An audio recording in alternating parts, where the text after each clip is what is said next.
Последна година преговори со Фондот за здравствено осигурување на Република Македонија, Клиниката за инфективни болести, Министерството за здравство.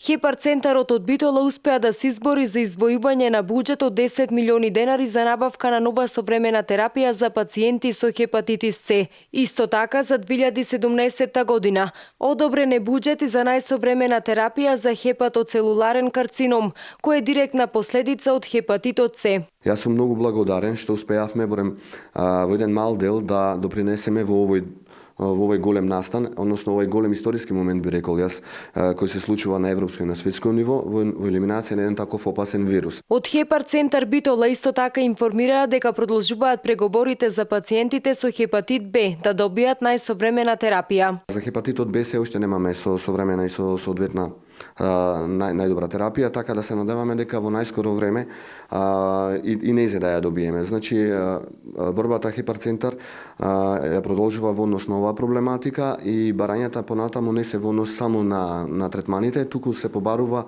од самите здравствени институции и власти во изработка на стратегија за овие заболувања, каде што во Берлин во самата Хепкор студија беше нагласено дека 52% од државите во Европа нема стратегија, што е голем предизвик. Ако сакаме да елиминираме едно вакво тешко заболување, ние мораме да се справиме од самиот почеток, односно превенција, едукација, третман и диагностика. Во Македонија податоците покажуваат дека околу 1% од населението е погодено со хепатит, но сметаат дека реалната состојба е полоша. Од Хепар центар Битола додаваат дека потребно е да се работи уште многу, со цели во Македонија да се елиминира хепатитот.